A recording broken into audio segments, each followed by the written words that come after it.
commence the meeting, and we'll start with a roll call. Mark Karen here. Laura Fitzpatrick. Shirley Pond, Okay, present. great. Approve the minutes from last month, 4/24, they're in the packet. Do we have a motion or any, a motion first? I make a motion that we make an approval of the meetings from last month. I'll second it. I Is there any? abstain. I was in there. Okay. Shirley, I went through it, I didn't see anything contradictory to my memory anyway. Is there any edits that you have?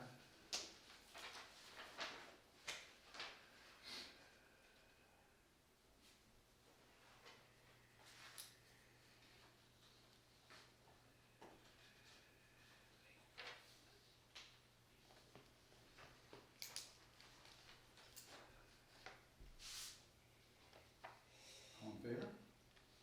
Aye. Aye. With one abstention. Okay. Executive Director's report? Thank you. That was it? No.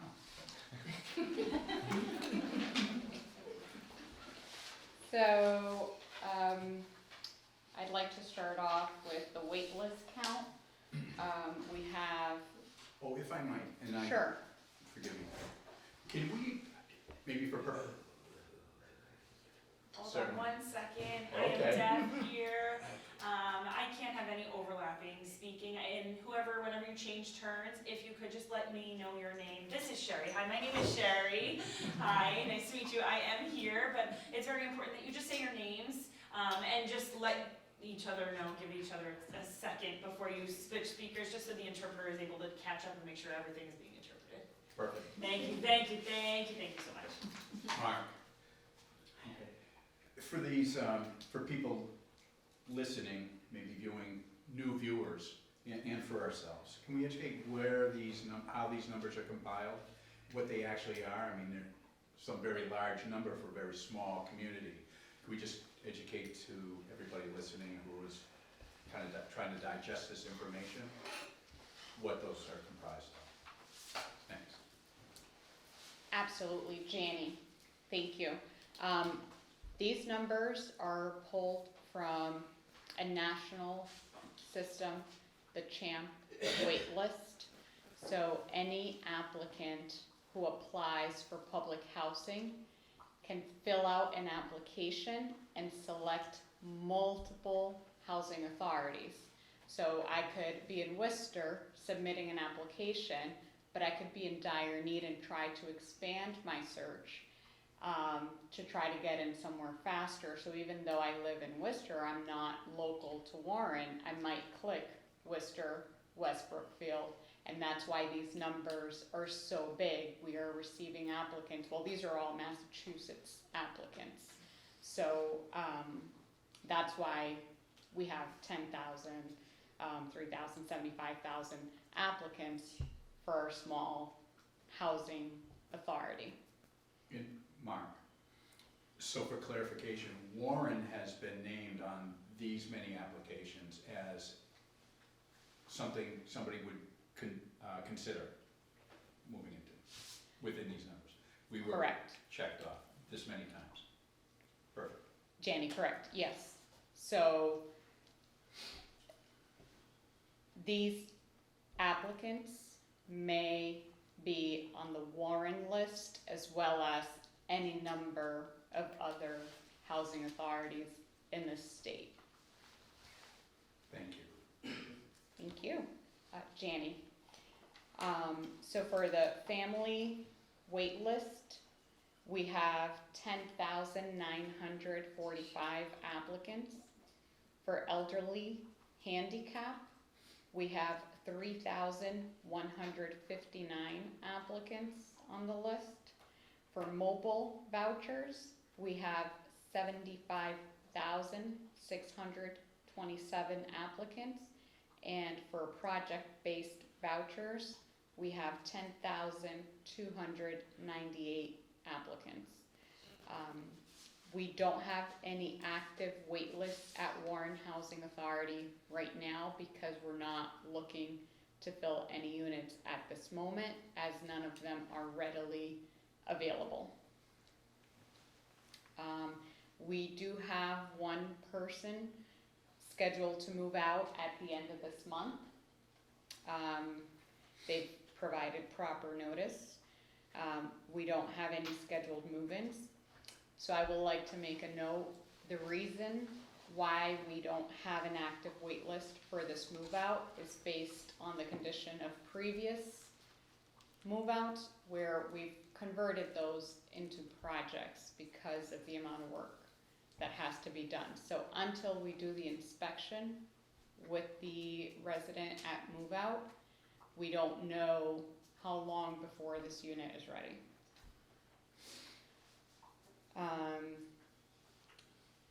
Right now at Winthrop Terrace, we have 2 vacant units out of 60. Both of those are on a waiver because they're projects, they're ongoing projects. So that's 100% occupancy because of the waivers. At Keys Road, there are 2 units there, one of which is vacant with a waiver because that's also a project that's in process, so it's at 100% occupancy. And then West School, only one out of the 6 is occupied, so we have 5 vacants. At West School, they don't do waivers, it's HUD, it's federal, so it's a 16.67% occupancy, which is really low. Any questions on that before I move to legal? Mark, just, we've talked about this in the past, and not to get bogged down in it for your report, but maybe there would be a kind of a small overview and then potentially for discussion of the board and with your assistance on how do we get these numbers to change so that we're actually servicing people in need? And what part do we play? Not to say that it's somebody else's fault, and there's different players that have to contribute to the situation, but on our side, and what rightfully you should obligate us to be pursuing, and vice versa us for you, so that we can help you out towards that end. But not to get bogged with it now, but it just continues to glare through the last 3 meetings that there's an opportunity there that that isn't being taken advantage of. Thank you. Janie, I agree. And I did put a section for us to discuss it right before our modernization report. I can move that up and we can just talk about it real quick if you'd like, at the bottom of that Right, page. yeah, okay. So in order to occupy those units, there's a lot of paperwork that has to get completed. Our most recent account executive has been put on leave, as with a lot of the HUD employees. I'm pulling up an email real quick. They're going through a lot of staffing changes and letting go a lot of, the funding. So just today I received confirmation of my new account executive. And we're going to work together on the OCAF rent increases. And we have not been vouchered at West School since May 2023. So this is all back paperwork that I have to do and submit in order to get the program up and running. There's also a marketing plan that I have to do that's 90% complete. I just have to do some research and a tenant selection plan on what we're going to base how we select our applicants, approval of those applicants and priorities, etc. So those are 2 documents I'm working on top of trying to obtain those funds back to, so I first, with our former account executive at HUD, had her review my 2021, 2022, 2023, and 2024 OCAPs to try to get those monies for units that were occupied that we didn't get subsidy for. There was a miscalculation on my part on the 2021 number. So once I make that correction on the 2021, because each year after that is based off of the numbers of the previous year, once I make that correction, I will have to then go in and correct 2022, 23, and 24. So that's something that I'm working on now, and I'm happy to have the support of HUD again with another account executive. So we are working on moving that along. I know it's a missed opportunity to house people who really need it. That's a family project, and we have families even just in town who could benefit from having affordable rent that's not over 50% of their income. So it's something that we're taking seriously, we're working on. It's a lot of paperwork. And hopefully we can start maybe by the end of the summer, fall, to start leasing up the units. Mark, so, and I think that's important for all of us too, some sort of an expectation. You just brought it up, I was gonna say, maybe we should throw a date in front of us as a goal to get up in maybe our first applicant or and/or our first occupant would be even better. But again, not to pressure, but so that we're moving in the right direction. We don't become stagnant or distracted with some other issue and forgetting that there is a wonderful opportunity down there. Thanks. Janie, thank you. I appreciate a goal, so I like that. We can definitely discuss that. Okay. Thank you. Any questions on HUD before I move to legal? All right, so right now, in legal, we have issued one 30-day notice to quit for smoking violation. We discussed this in a previous meeting.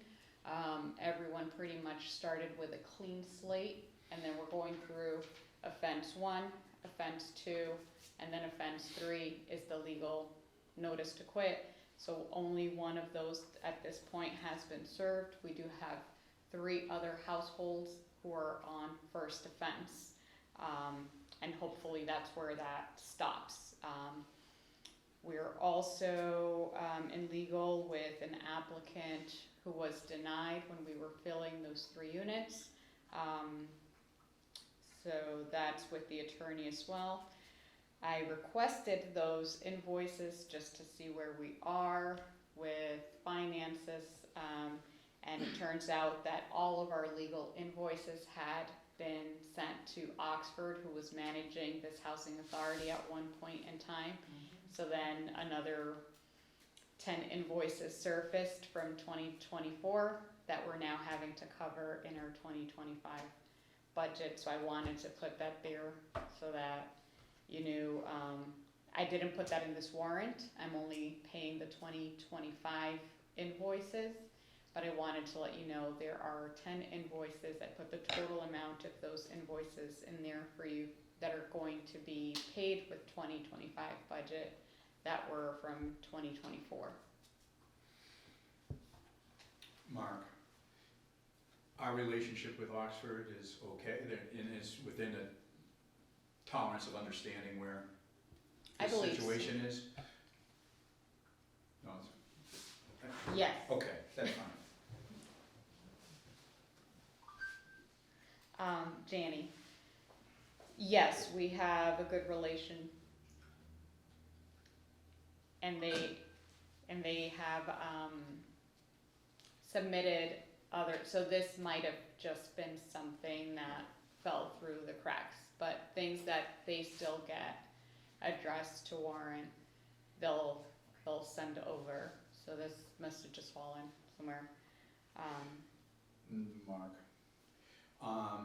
in regards to the 30-day notice to quit, kind of sad from my personal standpoint. So, without mentioning names or disparaging anybody, but so can you just briefly go over this? I mean, that's since last month. We just put the policy in place. We voted on, I think it was last meeting. So Yes, we did. is that correct? 30 days or?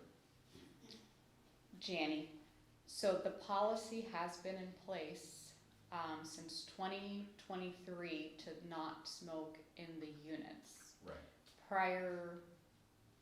Just not smoke in the housing authority. Prior to that, there was already no smoking in the units. That policy was there probably from 2021, I want to say. And then in 2023, the no smoking on the entire property was put into place.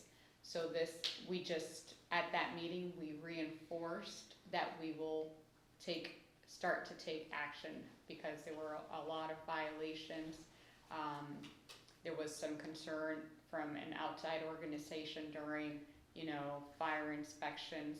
So it just became a very big issue where these violations were not being followed through. So at that point in time, everyone just started with a clean slate on a policy that has been enforced. We were just letting everyone know we're truly going to Mm-hmm. enforce this policy. And, unfortunately, some people went very quickly through their offenses and violations, these being reported by people who noticed, the staff included. So the second offense includes a visit to the unit where the staff determines at that moment if there has been smoking in that unit at that precise time period. So it's sad. I wish it didn't have to, but we have to enforce the rules for everyone's safety. Mark, my questioning isn't out of doubt. It's because the comfort of the many. I mean, we're all trying to live together, and we understand that. Was it just obstinance? And we had also discussed earlier if there was an availability, much like we're doing for languaging and getting our messaging across. Is there an availability or just knowledge of smoking cessation programs that we're able to, hey, we know it's tough, here's the violation because we have to start it, again, out of respect for the health and welfare of the many, but this is something you may want to try. Have we done that too? Is that part of it? I mean, I'm just hoping to create a culture of caring, and not that everything's going to be harmonious. I'd like to butterflies and windmills, but as much as we can, know that this isn't about. These aren't power trips. These are just trying to live together and make it the best situation that we can, and if not even attractive, where we have to hold people back, because it would be great to live here. And I think that we're moving in that direction. I saw that and it just concerned me that, darn it. I mean, if that were me in high school, that would have been my name there, but.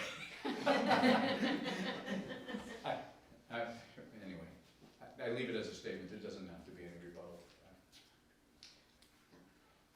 Shirley, the concern was that from the beginning, when you signed to live here, this policy, no smoking in the apartments. And unfortunately, I did have a neighbor who passed away on her couch, a very heavy smoker. And the unfortunate thing is, if she had been on medication like a lot of these people are, they can fall asleep holding a cigarette, and that's another major concern. So I think we have to kind of maybe share that knowledge with some people that might not understand that is maybe a big part of it too. But it's always been a policy. But anyways, sad to say, some people don't have, I guess, that strength to be able to quit. Understood. I've never been a smoker. I was always too cheap. So I'm not gonna spend my money and watch my money go up and smoke. No, not gonna do that. But anyways, Okay, thank it's you. just an unfortunate situation. Janny, I agree with all of you. The policy has been enforced for a while, it just wasn't being enforced. The residents have more than 10, some residents have more than 10 violations in their file, and nothing was to the next step. After our conversation, that meeting, a lot of the residents started moving to the area off-site that the residents have created themselves, Good. because we don't own this area. It's not part of the housing authority, but it's a nice little area just off property lines where our residents like to gather and smoke. And we made an observation that that is an available area for the residents to go. And we did see a lot of that. We did see a lot of improvement. Good. Unfortunately, that was not the case for a rare few. We are working, Caitlin, the administrative assistant, has reached out to a program and has ordered some materials for the residents. We can't really get someone here at no cost to have some type of seminar. So the materials will be posted in the community room. We have flyers for the residents that are being delivered, and we are going to discuss this. We are looking to have resident meetings as well, separate from the board meetings, and that will be discussed among other things during those meetings as well. But she is working on, getting everything from this program for the residents, because the help is there. It's mostly free to Mass Health recipients, which is most of our population. So they can get the help at no cost, and that information will be provided to them. If you'd like to make an adjustment to the smoking policy, where we include a step in between somewhere, policy is your decision. You decide and let me know, and I can make any changes to the policies if you'd like. Mark, and not to belabor the point, but I think that's something we may want to take up for consideration, and if you have any ideas, great. My initial reaction to that is that if somebody's trying and actively on, maybe there's a mid-step before the final. Again, most of the information you're given is actually to the positive. We're starting to create a different culture, different routines for people with certain proclivities, and that's fine. And we can all live together because we're just getting the routine started and making it. So I think we're great. And I don't mean to, unless my colleagues here have any other questions on that section, to hold up your summary any longer. You can continue.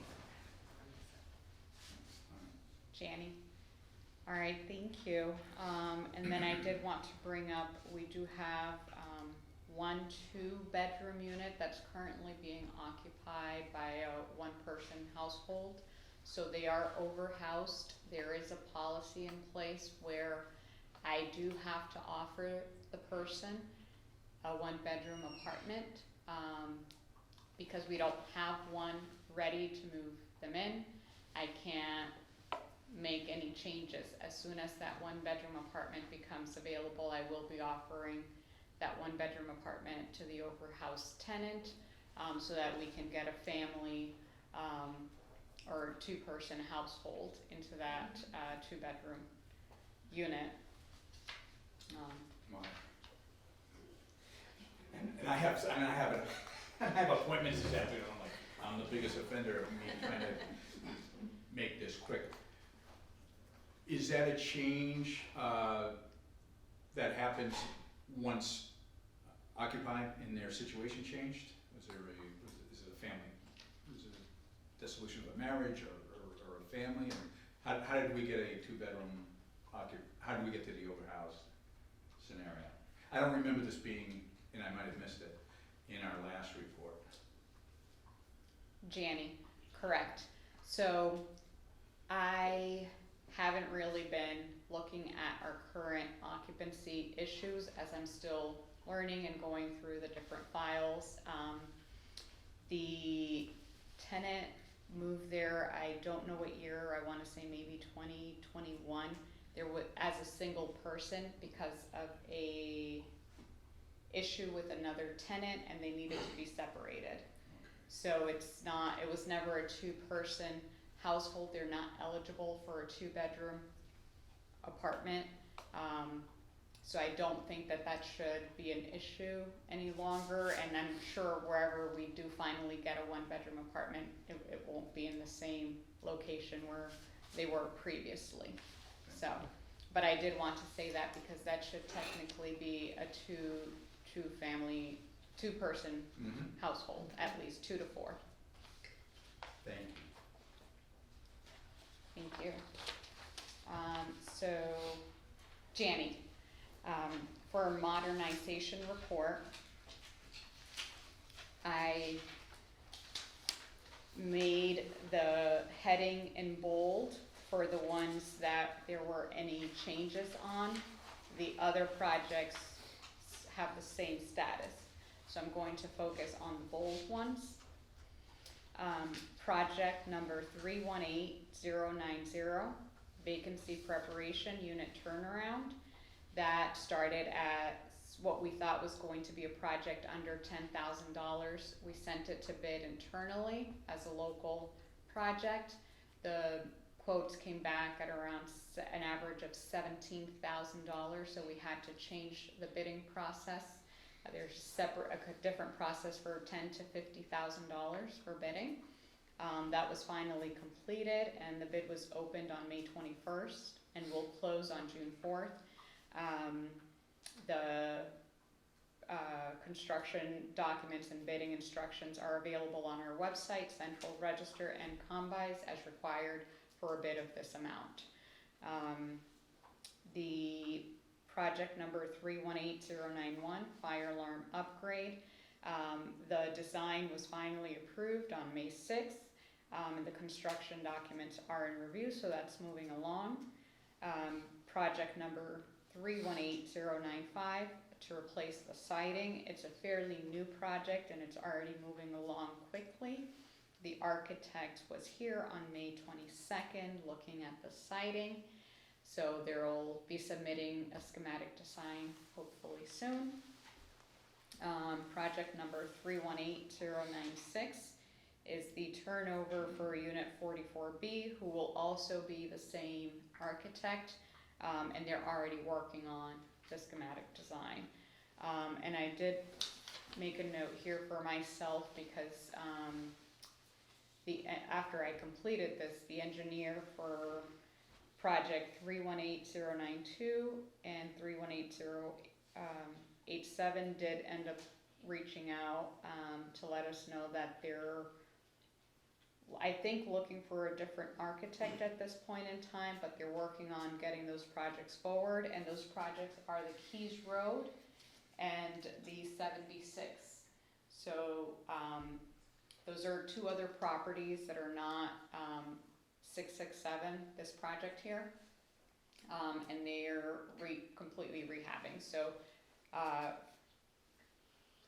540 Keys Road, which is project 318092. That one has 2 units, and I think both are getting a lot of work done. That's one of the ones that's not occupied, that's on a waiver because it's on a project, so they're moving that along. And then 318087, which is this building here, that's gonna be torn down so to redo. So they're finally moving along on that one as well, where the truck is back there. I'm happy to take you on our tour when we schedule it. Let me know. So those updates came in after I had already printed all of this. Do any of you have any questions on any of these projects? Laura, No, are you I'm all okay? set for I mean, now. Yeah. We went through the changes once. Are you I was okay here with in the that? last meeting, Oh, but I wasn't a board member. gotcha. So,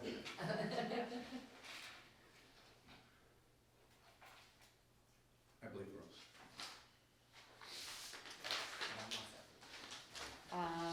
And before I get to the 2 public housing notices,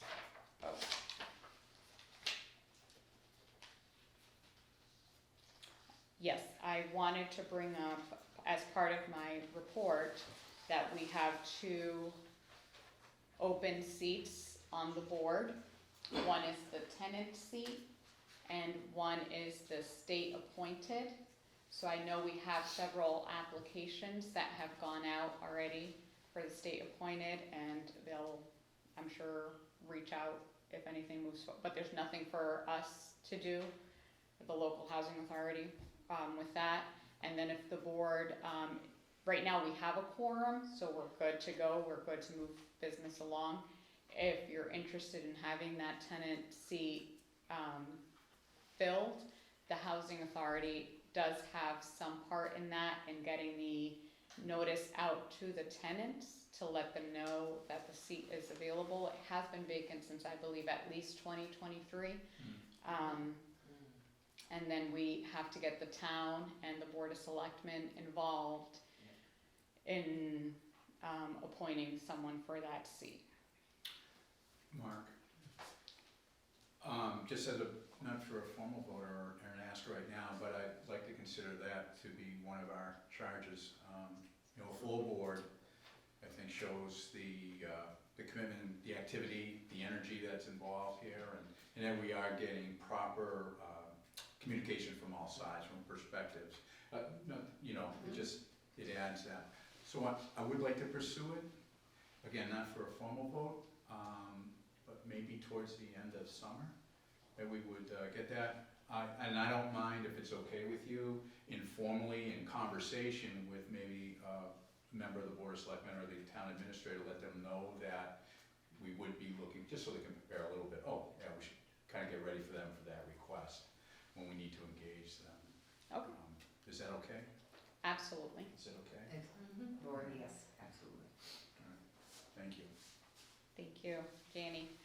So the two public housing notices that were released, one is the 2025 revised income limits to qualify for affordable housing, and the fair market rents that are considered fair in each region.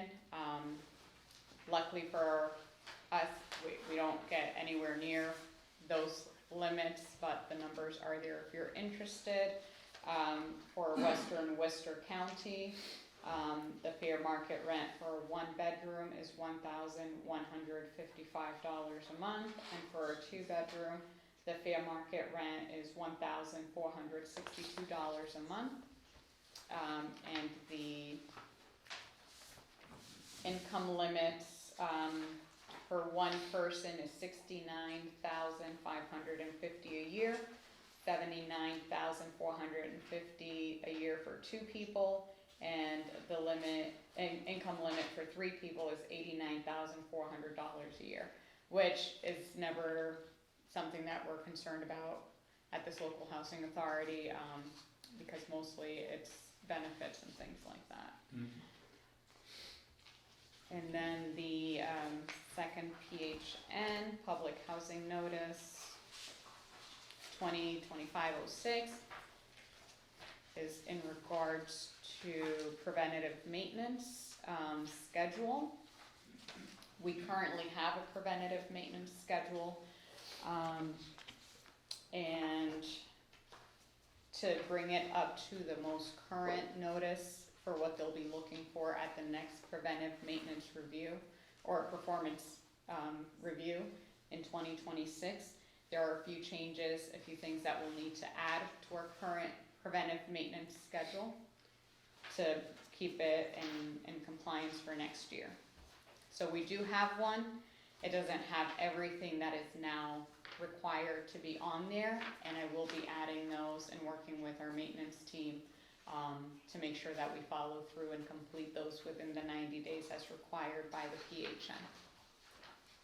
Mark, what is the submittal date? What's our due date for that submittal, or is it ongoing?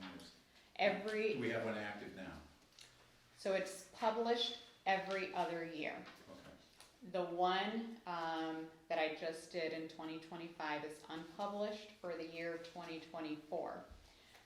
So I'm still working on reviewing the results of that PMR because I didn't participate in a lot of what happened in 2024, which is what they reviewed. But they look at things like this, our work orders, our rent collection, things like that. So this is an item that's part of this review that happens They do it every year, but it's published every other year. So we won't have our first published one since this PHN will be next year. And it'll be for what was done in 2025. So I will make sure to have this preventive maintenance schedule updated as of June 30th, which is when it takes effect through the end of the year, and to continue recurring as long as before there's any changes. Mark, so we should anticipate at our next meeting, next month, for a updated preventive maintenance? That may actually require us to review and approve for the next 2 years? Janny, no, so it doesn't, it's day to day, it doesn't require like a board vote or anything. I do bring this up to you because it's a change that's happening at the housing authority, and, you know, in transparency to let you know that we have taken on the changes that the EOHLC, the state, has requested us to make. Mm-hmm. This doesn't require a vote, it's something that they issued for us to do, that they've instructed us to do, and that we just have to do. So it's not something we're voting on, they're telling us, you know, going forward, you're going to add these things, or make sure your maintenance program has these things. And they're just implemented. Mark, thanks for the clarification on that. Speaking as a member of the board, not for the board, but as a member, I think as part of the review on a month-to-month on the agenda, it'd be nice just to kind of go over that particular report and see if there's any deficiencies. My rationale in that is that if we're behind, or we're short on some of our preventive maintenance, it's going to turn into potentially a capital expenditure of something more, you know, of greater concern that would require. And if we can, it just keeps us, I hate to use that word, honest, because I'm not suggesting anything, but that we're all informed on where we are in the runnings and the conditions that residents are dealing with, and that we are avoiding to the best that we can on a day-to-day or operationally from anything that's more catastrophic or less than comfortable. And a la couple of projects that we're talking about. Hopefully we just never get there again, that's all. For the next few meetings anyway, I'd enjoy that. Just as a quick overview, there's nothing to report on the preventive maintenance. We are up to date on all our expectations, or there's nothing wrong with being forthcoming. It says, oh, you know, we're a little behind here, this is what we need, and this is the address. I think it just keeps us all understanding where we are, so there's, you know, we just keep a good environment of, you know, this dialogue going back and forth. I mean, it seems to be great. I mean, I'm enjoying it, so Janny, absolutely. I could certainly add that for however long, whenever you want me to remove it from my executive director report, let me know, but going forward, I will just include that as part of my report. thank you. All right, thank you. Any? Laura, Mhm. I was thinking monthly may be a little too much, maybe bi-monthly. You know, they can give us an update, because some projects may take a little bit longer than others to complete, or, you know, and that maybe we have a better grasp, and if we see something that we need to rein in, we could possibly bring it back to monthly. Mark, not a formal ask, it's kind of an informal ask to your point. Yeah, and I agree, so if there's any exception, obviously we'd love to be informed before it gets to, hey, listen, you know, Unit X, or one of these items, so we fell behind. I didn't tell you because I thought we could clean it up. I'd rather just be, hey, I'm not so sure about this, and what can we do to, you know, help in mitigating any potential shortcoming, that's all. So, I agree, that's fine. Janny, absolutely. So we'll start doing it every other month, Yeah. starting next month. That's Perfect. good. Thank you. So, And that is the end of my report. Do any of you have any questions for me? Oh. Sorry. I forgot, we have our, well, that's the end of the report, but I do have a contract I'd like for us to go over, so I guess before we move on to the contract, do you have any questions on the report? No, I'm no satisfied. Thank you.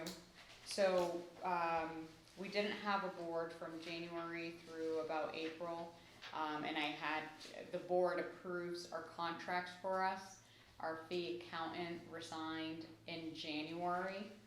And we didn't have anyone keeping our books and our finances and reporting on them.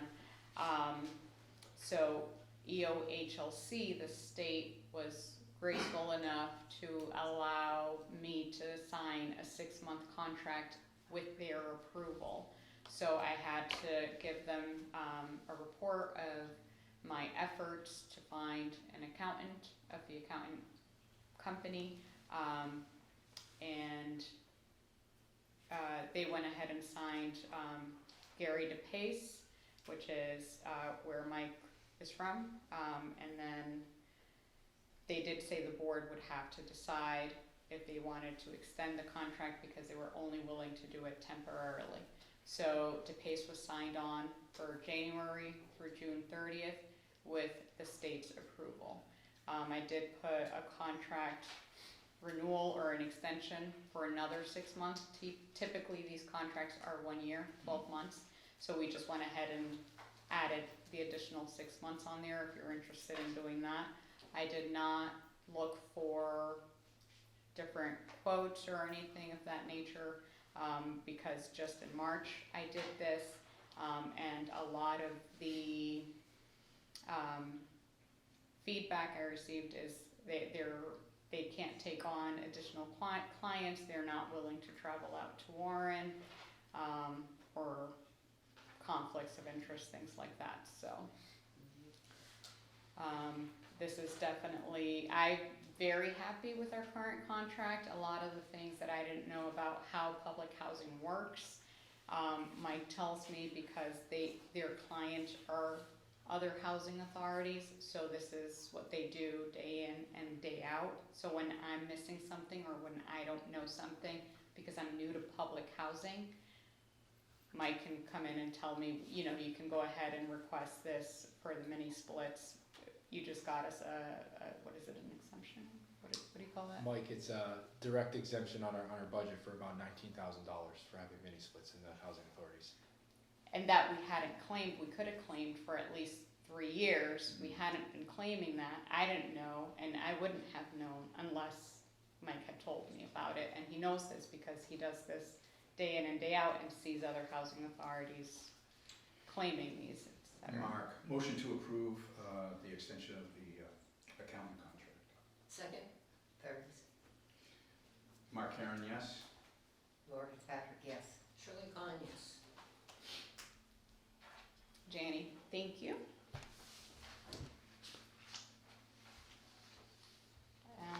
And then you'll let me know if you want to go into finance. Yes.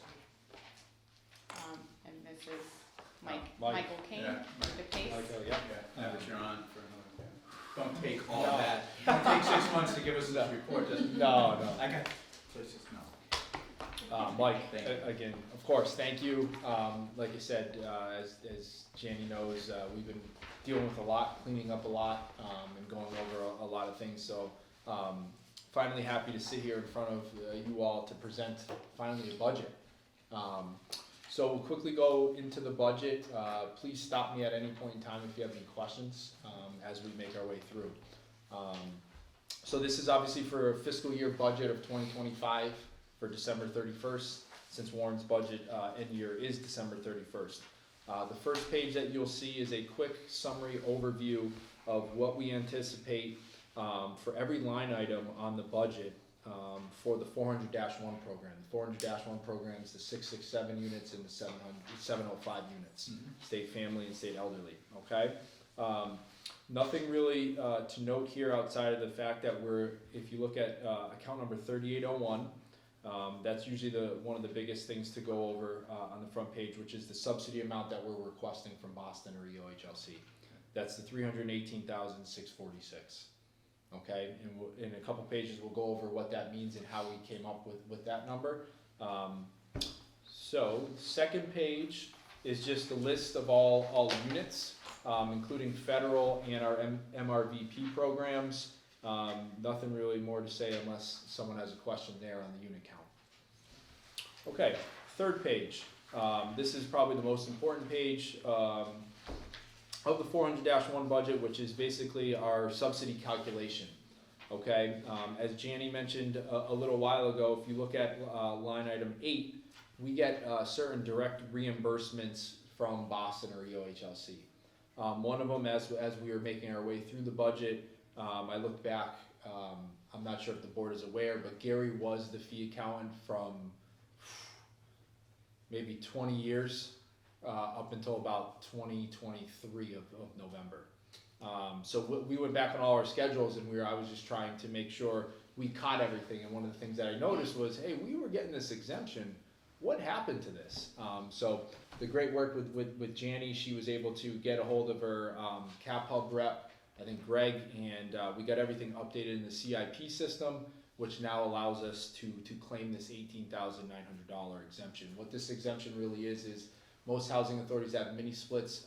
The cost of the maintenance on them goes up every single year, so they give out $300 per unit for that exemption.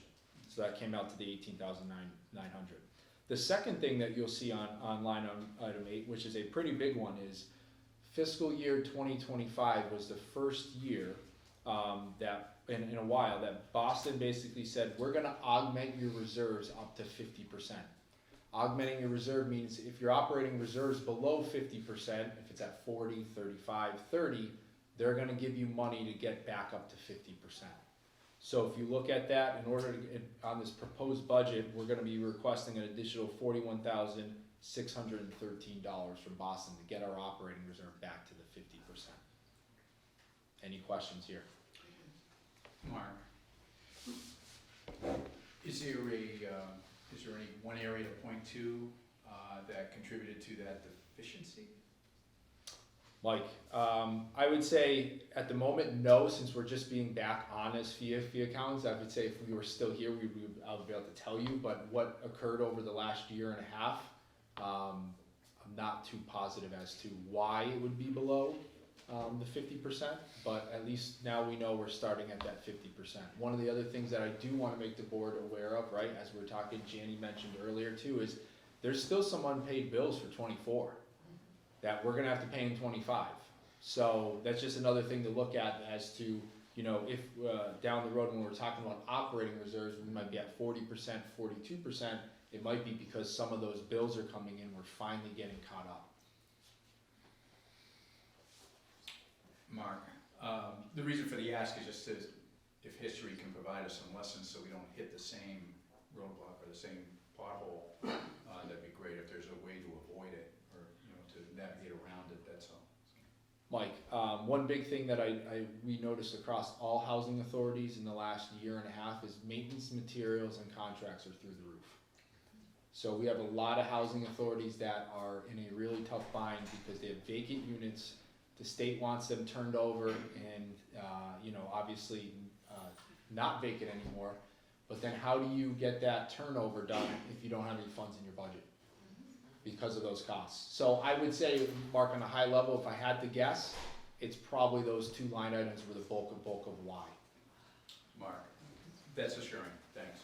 You just said it's a normal occurrence within some tolerances and that we're not alone in that. Thank you. Mike, one of the biggest things, obviously a budget, when we look at most stuff, a lot of stuff is really fixed. Salaries, right?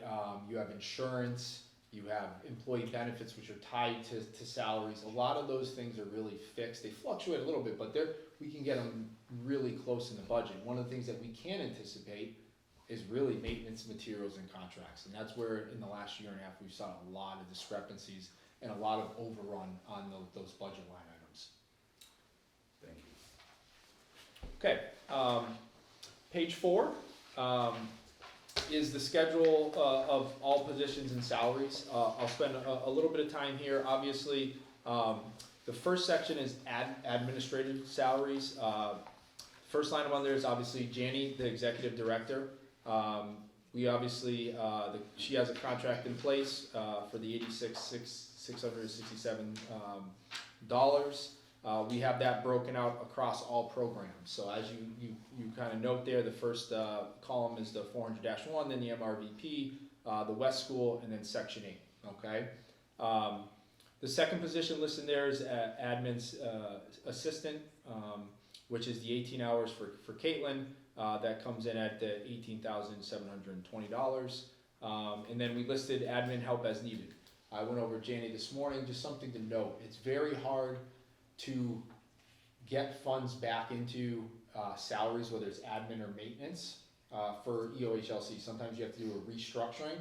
So what we normally do for budget timeframes, if they allow us to go up 9% in the year, we always go up to the 9%, and we always have just, admin help as needed or overtime on the maintenance side increase by that. Because if we need to do a budget revision down the road, we can move funds out of that to an actual line item to say, actual admin assistant, 4 hours a week, and move some money around there, okay? So obviously, looking at the budget, admin help as needed, Janie right now doesn't have anybody doing that, and there's no position there, but that's why it's there in the budget line item.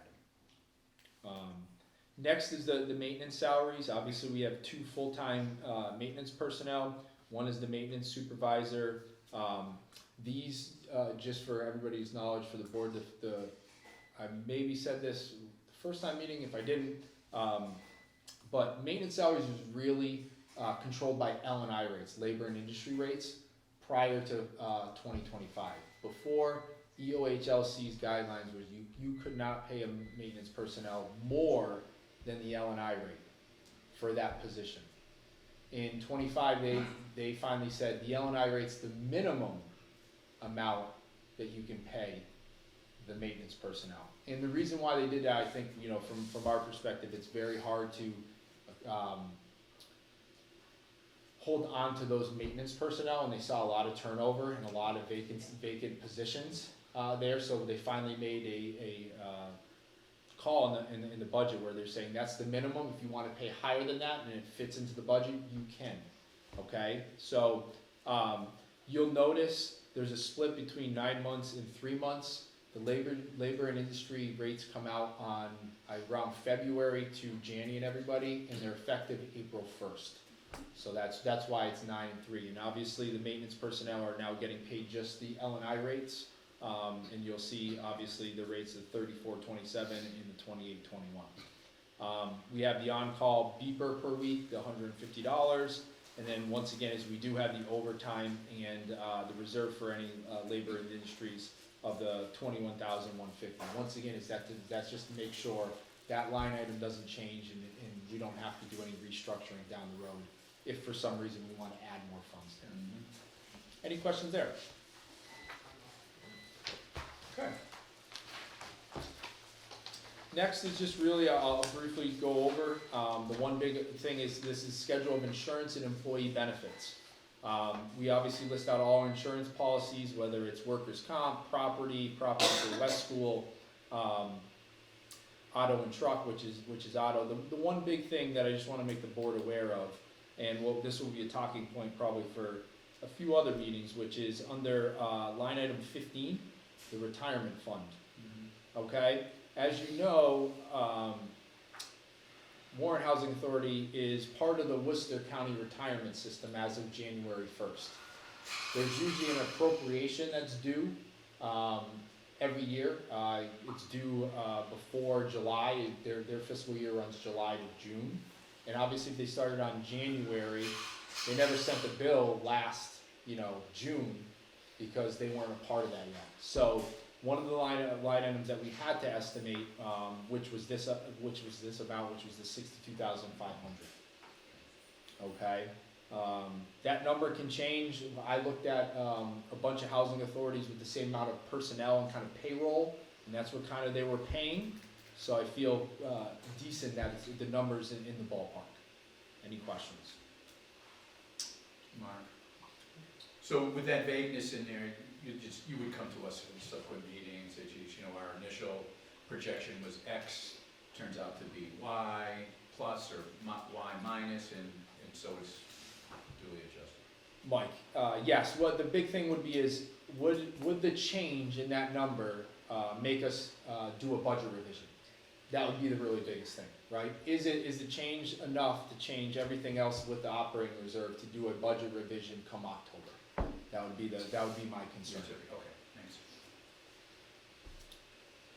Mike, just going over the utility costs, very basic. Obviously, those are estimates based on last year, so really nothing to discuss there. The next page, which is the schedule of non-routine expenditures, okay? I talked to Janie a little bit before the meeting. This is one of the big items that, me and her will spend a lot of time next year for doing a budget on, because this is kind of where all her wish list goes. But for the time being, to get this submitted to EOHLC as fast as possible, we have apartment turnover for extraordinary maintenance of an additional $15,000 in the budget. And then over to the far right under the non-capitalized, we have appliances of about $10,000. Now, if we don't use either one of those items or the full amount, then obviously the excess or the money saved would go right back into our operating reserve. So, right, we're at 50 with the augmentation. If we only spend, let's say, 10, we might be at 52 or 53% because the surplus goes back. Okay. Page 7, which, as a board member, always be aware of where is Warren Housing Authority's operating reserve. And this is the operating reserve calculation.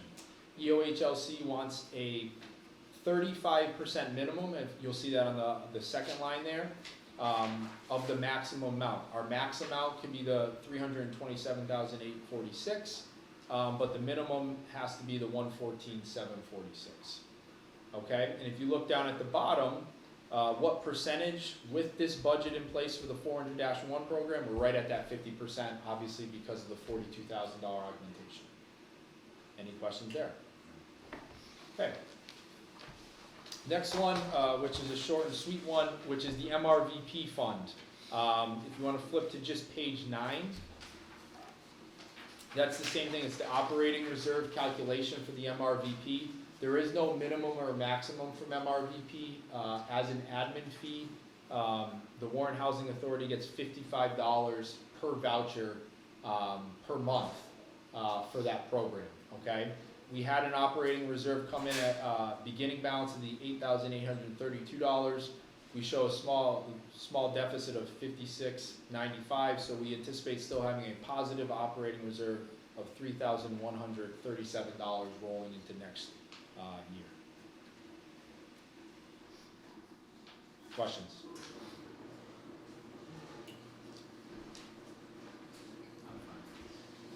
Okay, next one, which we'll spend a decent amount of time on, which is West School. That one is program 705-1A. Obviously, West School, Jannie's working really hard on getting not only everything documented and paperwork in place to get those units up and running. For the time being, for this budget, we felt best, obviously, put in the total contract rent as if they were fully leased up, right? And the biggest thing here, which I can say, is that it's time sensitive issue, because currently I think Warren's getting 157. Sorry. 197. Or 190, sorry, I think it's 190. So the current rent coming in is about $190 a month for that one tenant. Our utility bill is about $2,500 a month without any other expenses, right? No contract. Did you say 2,500? Yes, $2,500 a month, right? So the sooner, obviously, now hopefully HUD she has a new rep and there's nobody else leaving over there. Hopefully that will, by summertime, we'll be talking about a lot of good things in this program. But for the time being, obviously, if you have $2,500 a month in utility bills, you're only collecting $190. If you want to flip to page 13 of 15, that's the operating reserve calculation. You'll notice, right, and once again is we show that the ending operating reserve would be about $74,000, but that's if the contract was all getting collected, right? So I feel like, we'll probably, as we move along, we'll continually discuss this program a lot, because obviously we want to make sure we have eyes on it in general, okay? One thing to discuss also as well as the board, I don't know if the board is aware, we do get net metering credits through the solar program. Mhm. One of the things that Gary was doing back in like October and November of '23 was he was trying to file a Schedule Z, which allows to move some of the net metering credits to West School, so there's really no utility bill and there's no cash going out the door. Based on what research we could do as of last week, we don't believe that ever happened. So it's just something else that we might want to entertain and discuss for future, and just make sure that you're aware of it, that we want to get as many net metering credits over to West School to really offset the utility bills currently, right? That will help out a little bit, right? And obviously will be less cash going out the door. It'll help out this program as well. One other thing when we're discussing net metering is Gary was also working with the Housing Authority back in '23 on, don't quote me on this, I think we have about maybe $90,000 of credits on our national grid bills. Because what's happening is these net metering credits are larger than the utility bills. Now that the mini splits are in place, the consumption's gone down, how do we get some of that money into Warren Housing Authority to use and utilize?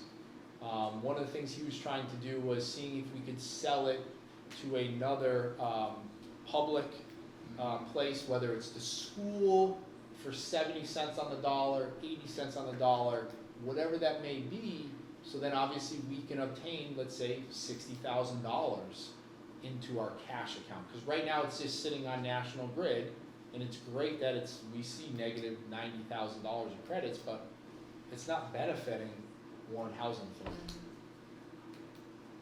Mark? I think that's just a prudent activity for us to engage in, no matter what, going forward. But I guess my big question is, and it's 2,500. I mean, it's not a manufacturing facility. It's a housing facility with one tenant. Where do we pick up? Do we have? Forgive my ignorance. Is it electric heat? Is that why it's so large? I can definitely, Janny, I can look into that for you. We do have to keep some of the units at least at 65 degrees, especially during the winter months, so we don't have pipe bursts or freezing, that kind of thing. When you have a large building, 1/6 of it is occupied, the remaining is freezing, you could have several problems, so we do keep it heated during the winter months. And I can also research what our And consumption again, is. forgive my ignorance. I'm just trying to get up to speed. But at 20, so heat would imply that it's electric heat. Yes. Is it electric heat in that Yes, building? sir. Okay, and actually that just answers the question. Never mind. Thank you. Yeah. Mike, so once again, like I said, I think one of the things that we'll talk about a lot is really this program, and I know Janie's doing a lot of great work on getting everything all the way back from '21. If we can collect some of that rent all the way backdated from there, that's gonna help out this program massively, okay? Questions? Mark, just thank you for that information to my colleagues. That also puts us in a position, if we were to kind of move forward and vote on it, and to that, we could be of use to the town too. I mean, there's some goodwill to be had there. I mean, we are all Warren's residents. I just say that as maybe just so you can recognize my initial position going forward, no matter what the details are. But that's a wonderful. I thought that was a wonderful offer there, or option that we should consider. Again, not for today, but when we get information. Thank you. Mike. Yeah, I think just as a board and just the Warren Housing Authority, it's just something that we'll continuously work on over the summer on kind of what we wanna do, how do we wanna utilize that. One thing to note as well, one of our other housing authorities was in this kind of same predicament, and they actually signed a contract with Constellation Energy. And once they have a contract with Constellation Energy, Constellation actually will refund you, the housing authority, any amounts overpaid on your bill, where National Grid won't. So it's just another avenue that we could potentially think about and work through, obviously, as we discuss this further. Thank you. Okay, last really thing to cover is the Section 8 program, which is page 15 of 15. Okay, Section 8 program, we have currently, I think, 61 leased vouchers. We anticipate the admin fees of that to come to $92,500. We anticipate some interest income on the Section 8 accounts, so total income for this program is $93,750. We have expenses, we've allocated some admin expenses, small amount of legal, travel, accounting, which is us, and then the most important thing, which we want to just bring to your attention too, is under the admin expenses, that's 60% of the admin fee is currently going to Dedham Housing Authority. I'm not sure if the board is aware, but Dedham Housing Authority has a 5-year contract to manage the Section 8 program for Warren Housing Authority. That expires January of 26. Okay? I would say, Sorry, January of 2026 or 30? sorry, 26. Yep. So I've been talking with Janie. I think it would be best for us to get in front of this. I would advise, obviously, we would advise to take the Section 8 fully back, and as well as giving Dedham Housing Authority a notice, as well, saying, hey, we're not going to continue this contract any longer. What that means for Warren Housing Authority is anywhere from about $55,000 to $60,000 now becomes available, and it will get back into this Section 8 program that we can use, obviously, for the Housing Authority, which will be huge. Mark, no, that's wonderful. That's, yeah, that's great, along with a thank you. Hey, thanks, we're good from here, but I just, for purposes of comment, we should be ready for that, both in our constitution as a board, and I think with whatever the board makeup will be, along with, our resident tenant, so we're full-fledged, and then you have the tools you need and the working so that we don't take on something. I mean, that's a great, that's a wonderful opportunity. I hate to not be able to be in a position to take that on, but again, that might be something we should, to your point, Mike, we should be in front of. Jamie? Yeah. Yeah, so it's something that we would prepare for, and we'd have 6 months. I don't think I need a vote to No. give notice for the to not renew the contract, only if we wanted to renew it, which it doesn't sound like would be feasible for us. So I'd be happy to help us do the proper training and prepare to receive these 78 units back and manage them. Mark, I mean, you may need a vote to fill the tank with gas. You may not need a vote to say, hey, run it empty, if you know what I mean. It's just, yeah, we'd love to make sure that we're ready for that. I think I think we will be. I think there's a commitment from all, at least all parties present, to do that. Wonderful opportunity. I was skeptical about the accounting, to be honest, but it seems like we're doing okay. Thanks, Mike. Great feedback. Mike, should I leave now, Mark? But yeah, so realistically, in order to balance the budget for the state program as well, you'll notice down at the bottom, we had 72,000 basically in reserve set aside. We're gonna take about 38,000 out, so we'll still have about 34. So that's why I said bringing that back in, while also strengthening that operating reserve as well.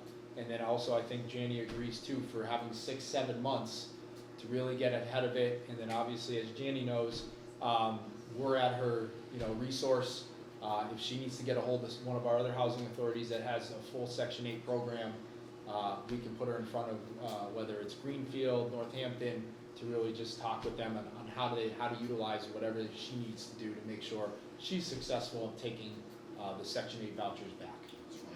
Thank you. That's really the end of the budget. Any final questions? Concerns? You're looking for a vote for the 25, fiscal year 25 corrected budget? So moved. Second? Third. Any discussion on anything that's gone over? No. Mark Aaron, yes. Laura Fitzpatrick, yes. Shirley Klein, yes. Janie, I do have a certification for you to sign, approving the budget. And I will give that to you with the warrant. Thank you. Next on the agenda then is the acceptance of quarter one 2025 financials. I'll make Mike. that motion. Well, Oh, Mike, so just quick thing, almost done talking. no. So each quarter, we have to file quarterly reports with the OHLC, okay? They're due within 60 days of the quarter close. So we filed all those, everything's in HAFIS, that's the system, it's already in there. After this meeting, I'm gonna work with Janie, we're just gonna quickly go submit everything. But I just wanna go over kind of our reports, just a couple things to note, and I wanna make sure the board is aware of it. If you flip over on the back side of the treasurer's report, that's the 400-1 monthly income and expense that we provide. In the bottom right-hand corner, you'll see the 55%. That is our estimate reserve, right? We just talked about, hey, our budget's at 50, we're technically at 55 through March. One thing to note, obviously, we still have unpaid bills. We're still catching up, but hopefully, by summertime, once we're all caught up, you as board members can really look at that number and understand, hey, are we close to that 35% minimum, or are we doing better than expectations, okay? That's something to always just be aware of. Just want to point that out in the quarterlies. Nothing really out of the ordinaries to note outside of one other thing I want to make sure everybody's aware of. I think it's a couple more pages in. It's called the balance sheet for the 400-1. In the little top right-hand corner, it says 051-2. It looks like this.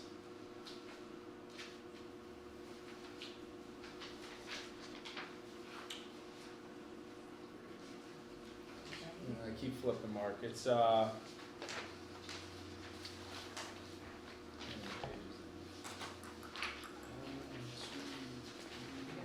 should be like the 5th page in, I think. Okay. After the treasurer's report. After the Yep. 5th page? Yep.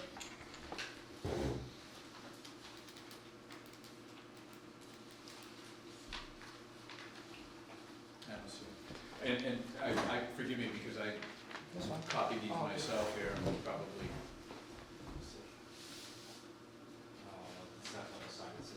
That's fine.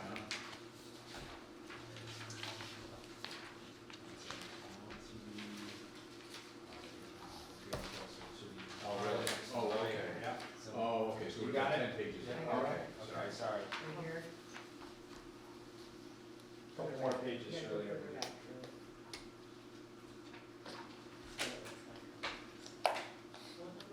Keep going, one more. Perfect.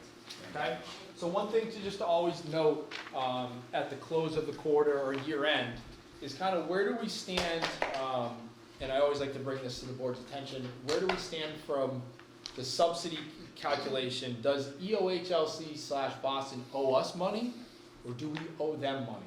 Okay, and the two accounts to be really aware of are the 1125 account, which you'll see under accounts receivable, and that's accounts receivable EOHLC subsidy. They owe us $93,000 as of the close of the books in subsidy.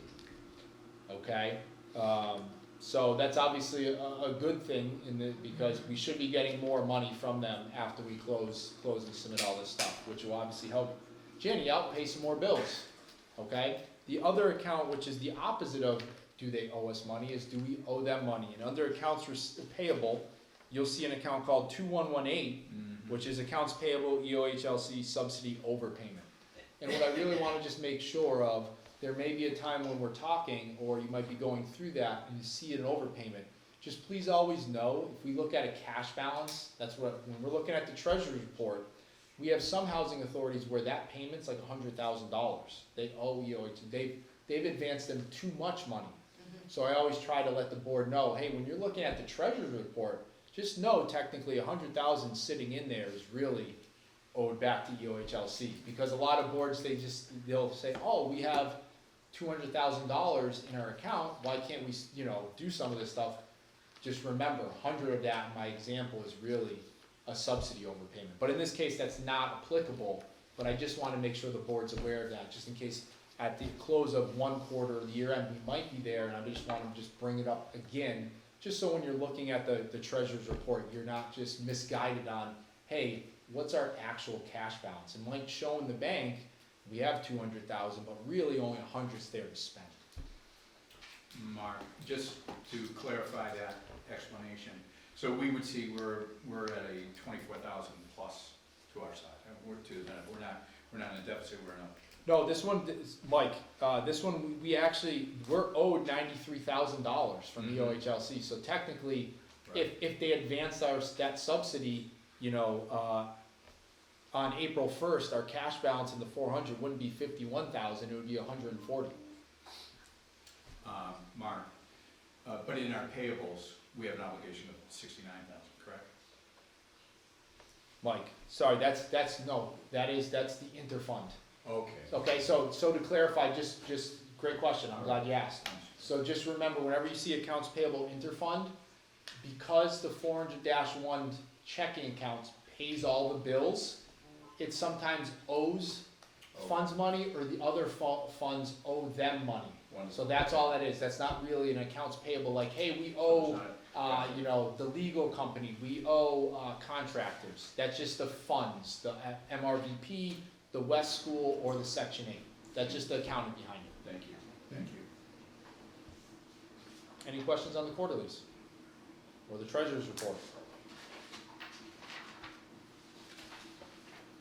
No, and I think, I apologize for jumping the gun on looking for, to make that motion before your explanation, but I do now move that we accept the quarterly report.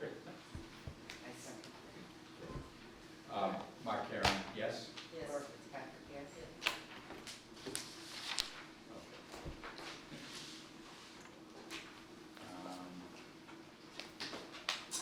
On the agenda, you have April. Mike, yes, we had April. I wasn't sure if we were gonna have it prepared. We don't, but by next board meeting, we will. We should have April and May. So next on the agenda is just going through the warrant. Unfortunately, she had to go, but, I think the time limit was 1 hour, but I sent you a warrant, and I'm going to give you a new warrant, and the only difference is one more check, which is BLW Engineers, Inc., for $18,210. And this is because we received the funds from EOHLC from the state. This is a project in Cap Hub, a project that is already in progress, and the vendors submit invoices as they're doing their part of the project. These invoices were submitted apparently in November. EOHLC deposited the funds to the account just recently, so I was able to pay those invoices with those funds, so that's why I included the check here, because the money is now in our bank account.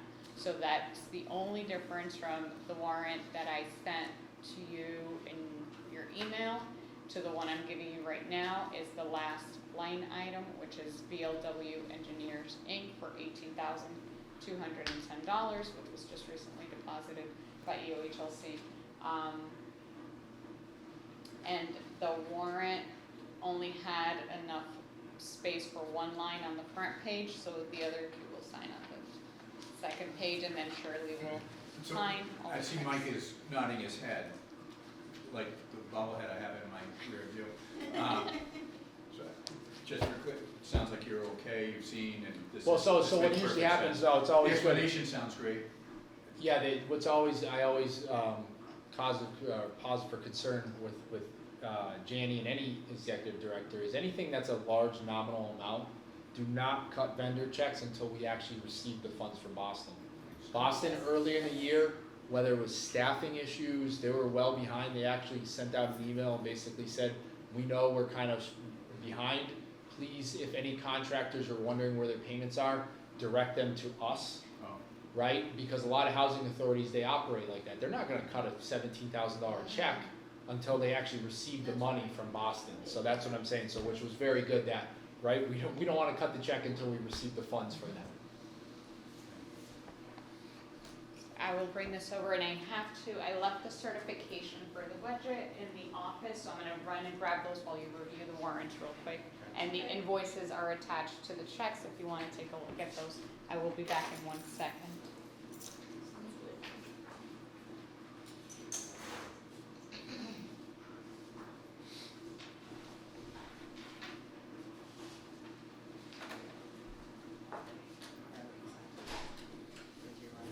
no, what, no, if you, no, yeah,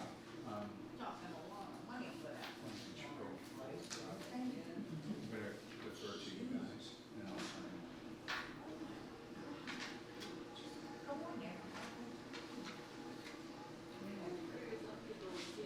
Did you? Oh, great. That helps, yeah.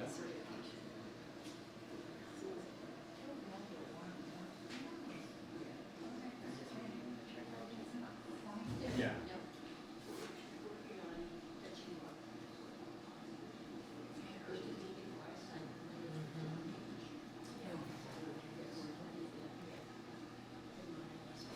Lived in Belchertown for a while. Where's it from Ludlow? Then I was out in Boston for a while, and then we moved back to I Belgium. Wow. Yeah, love from Ludlow. I was from Ludlow from 4th grade. I actually, which was really strange, I lived in Warren for about like 6 months when I was like 8. Right, you know the apartments right behind Dunkin' Donuts? Yes. The- Yeah. Right there, right there. Yeah, my mom used to work at Warren Pumps. I live right across the street from those apartments behind Dunkin'. So I- Right beside that, we have the condo. Yeah. We're in the condo. You don't look that old, but Aaron Saunders, you know Aaron? I don't. He's the state rep. The state rep, no, I know who you got. Old friend of mine, he actually worked with me when he first came. No, just me. Sorry? It's her, right? Yes. Right. I had signed, we all You're signed gonna up sign here, it, but she signed it. Yeah, my mom worked at Warren Pumps for like 20, 30 years. My mother too. Yeah. Yeah, didn't everybody, and then she went to Rice, worked at Rice. Yeah. Yeah. So, I work for her. so very familiar with the area. Wow, you don't look old. Yeah. Ah, but, yeah, I mean, just, I graduated high school in '80, Quabog got a team and a half. We have, In the bulletin board? so, I'm sorry, so our availability of the translator is only for an hour? Yes. All right, I should be cognizant, just so that I don't waste any time. Oh, no, well, that's what we put in, because Okay. I think it's like $70-something, $75 an hour. We can add more. I didn't think it was gonna, but Well, we can we do should, I mean, I think we're pretty comfortable, and as long as we're streamlining, you know, it's. I think it was probably me being here too. No, right? it's more good news than anything, I go up with questions, I'm really trying to, well, one for my own education and clarification, but then some for who may be just paying attention to the housing authority now. Right. Just so that they can kind of get up to speed, but I don't wanna, make sure that she has access to everything. Excellent, okay. All right. Thank Well, you. then you look bad, I don't even. Speaker. And so what I just handed you there, those are the certifications Oh. saying that you approve the 2 budgets. That's the check I Um, was. Yep, I'm just. So Shirley's familiar with these, so while you do that, I'll explain to them. I have to go back in the computer and edit who made the motion, who was present, who made the motion. The amounts will stay the same. I just need all of the board's signature on the So, last page. Last page. But I will be editing the first page only where our names go and who made the motion. And just know the state requires a budget certification for each state program, and that's obviously the 400-1 and the MRVP program that we went over. Those are the two budgets that he presented today. I don't mind making a motion on both these, if you want to accept that as making a motion. I'll accept. Okay. Then you can fill in the rest from Yes. there. Okay. Yes, thank And you. we're to, there really is no chairman, do you care who signs? You can sign it, Sherry, and you. I'll sign it.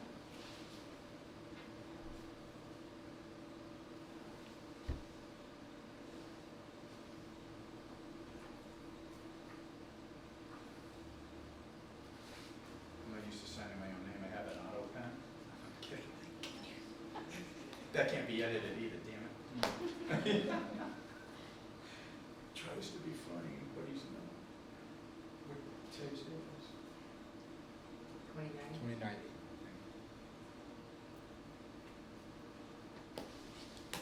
I forgot it was Thursday because of Monday. Oh, right.